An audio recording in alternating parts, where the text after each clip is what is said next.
Hey everyone, ready for another deep dive? Always. Awesome. Today we're taking a trip down to the icy plains of Antarctica.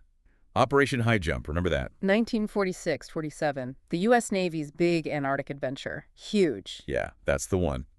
But we're going beyond those old newsreels, folks. We've got declassified documents, reports, the whole shebang. We're going to uncover what Operation High Jump was really all about. Intrigue, Cold War tensions, a race for resources, maybe even? Don't give it all away just yet. We'll get there. First, we need to set the stage. Right. Context is key. So picture this. It's the aftermath of World War II. Still fresh in everyone's minds. Absolutely. But the alliance between the U.S. and the Soviet Union? It's starting to crack. Seeds of distrust, the whole 9 yards. Exactly. And in this charged atmosphere, all eyes turn to Antarctica, this massive, unexplored continent. A blank slate, basically. Pretty much. Unclaimed, full of potential resources, suddenly everyone's interested, especially the U.S. So, penguins and science aside, there's a strategic element here. You bet. See, controlling Antarctica, or even just having a big presence there, it becomes a power play in the emerging Cold War. So, the U.S. sending a massive expedition. It's a show of force. Think about it. An armada of ships, thousands of personnel, all under the guise of scientific research. What kind of message does that send? It's like saying, we're here, we're capable, don't mess with us. Right, you got it. And this message was amplified by the fact that they chose Admiral Richard Byrd to lead the operation. Ah, the legendary polar explorer. This guy wasn't just a desk jockey. He knew the South Pole like the back of his hand. Exactly. He brought immense credibility to the mission, navigational expertise, polar survival skills, plus he had a knack for managing these huge, complex expeditions. And you needed someone like that. 4,700 personnel, 13 ships, 33 aircraft. That's right. We're talking battleships, icebreakers, tankers, even aircraft carriers. It was a logistical nightmare just getting all that down to Antarctica. Sailing through treacherous seas, dodging icebergs, battling those unpredictable Antarctic storms. Just getting there must have been an adventure in itself. Absolutely. It was a carefully planned operation. Each ship played a critical role in coordinating them all in those conditions. That was a remarkable achievement. And once they arrived, it wasn't exactly a tropical vacation, was it? Oh, not at all. Antarctica is infamous for its harsh conditions, sub-zero temperatures, howling winds, limited daylight for months on end. Talk about a challenge. It must have made everything incredibly difficult. The research, the military operations, even just day-to-day survival. It was a constant battle against the elements. But despite these challenges, Operation High Jump did achieve some significant things. Scientifically, I mean. Ah, the discoveries. That's what we really want to get into. What did they actually find down there? Well, for starters, they mapped vast stretches of coastline and conducted geological surveys, gathered tons of data about Antarctica's climate and ice sheets. They even documented a whole bunch of wildlife. So while they were busy projecting power, they were also making some serious scientific contributions. That's right. But the discoveries and the power play, they're all part of a bigger story, a story about the U.S. presence in Antarctica and how it shaped the Cold War rivalry with the Soviets. And that's what we're going to dive into next. But first, let's take a closer look at those groundbreaking discoveries. What did they find that really changed our understanding of Antarctica? Well, they found a whole mountain range. A whole mountain range. Yeah, they discovered the Ellsworth Mountains, Ellsworth Mountains. taller than the Alps, completely buried under the ice. Wow. No one knew they were there. Nope.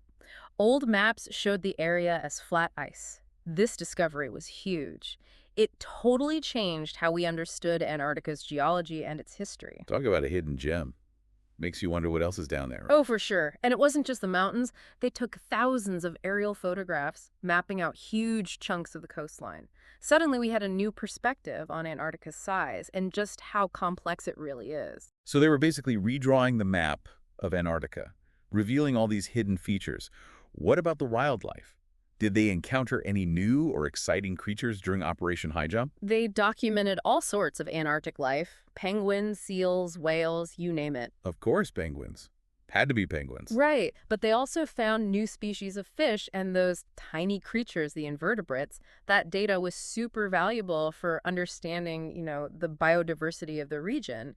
It sounds like Operation High Jump really opened our eyes to the wonders and the harsh realities of Antarctica. But let's get back to that Cold War tension. How did this huge U.S. presence in Antarctica play into the whole rivalry with the Soviet Union. Well, remember, the Soviets were starting to take an interest in Antarctica too, and Operation High Jump sent a clear message like, hey, the U.S. is a major player down here. Don't even try it. So it was more than just science. It was a strategic move. You could say that. Some historians even think High Jump pushed the Soviets to step up their own exploration efforts. Like a Cold War race to the South Pole. Sort of. It definitely added fuel to the fire. It shows how science and exploration are often tied to politics, especially in a place like Antarctica. It's full of resources, you know? Makes you think, doesn't it? Was it all about advancing knowledge or staking a claim? Probably a bit of both. But one thing is for sure. Operation High Jump had a huge impact. It shaped how the U.S. got involved in Antarctica and how the world saw it. So did high jump lead to a more permanent U.S. presence down there? Or was it just a one-time thing? Oh, it definitely paved the way for more. It led to the construction of McMurdo Station, which is still the biggest U.S. research station in Antarctica. McMurdo Station, I've heard of that. Yep. And it also helped create the Antarctic Treaty System. That's a big deal. Tell me more about that. Well, it's an international agreement basically saying, hey, let's all share Antarctica and focus on science, not fighting over territory. So Operation High Jump sort of shifted things from competition to collaboration. Yeah, it was a turning point, a move towards working together in a place that could have easily become another battleground. We've talked about the journey, the discoveries, the politics. But what about Admiral Byrd himself? The guy led 2 major expeditions to Antarctica.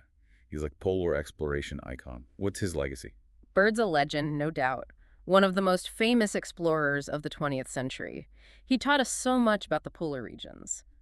But there is a bit of controversy surrounding him, too. Oh, what kind of controversy? Well, some historians question some of his claims, like being the first to fly over the South Pole. There are inconsistencies in his accounts, you know, and some evidence suggests he might have exaggerated a few things. To make himself sound more impressive. Maybe. It reminds us that even our heroes aren't perfect, you know? Right. History isn't always black and white. Exactly. And that's why we need to be critical. Always consider different perspectives, different interpretations of the past. Speaking of different perspectives, we can't talk about Operation High Jump without mentioning the rumors, the conspiracy theories, the stuff that makes you go, hold on, what are some of those more creative interpretations of the mission? Well, there's this one that just won't die. The idea that Operation High Jump was actually a secret mission to find a hidden Nazi base in Antarctica. A Nazi base? Seriously? In Antarctica? What, like a leftover World War II outpost or something? That's the theory. It's kind of wild, right? Yeah. But it's been around for a while. Okay, I'm intrigued. But where did this whole Nazi base idea come from? It's a mix of things, really. The Nazis were kind of interested in Antarctica before the war. There were rumors of U-boats carrying secret stuff to the South Atlantic, and then people started connecting the dots, saying maybe some top Nazis escaped there, maybe even... Hitler himself? Exactly. Some even think Operation High Jump was sent to find the space and, eliminate the threat. Wow. It's like something out of a movie. But is there any real evidence? Or is it just a fun conspiracy theory? So far, no real proof. It's mostly speculation, people taking bits and pieces of history and creating this whole elaborate story. I guess a good story is hard to resist. Are there any other conspiracy theories about Operation High Jump? Oh, there are always more. Some say High Jump found evidence of aliens in Antarctica. Aliens? Really? Yeah, like they saw UFOs or found ancient alien structures buried under the ice. And then there are the hollow Earth theories. Hollow Earth? Yep, that's a whole other thing. They say the Earth is hollow and there's a hidden entrance in Antarctica. Okay, now we're going down the rabbit hole. But it's kind of cool how one event can spark so many different interpretations. From historical analysis to wild theories. It shows how curious we are, right? We want to understand the world.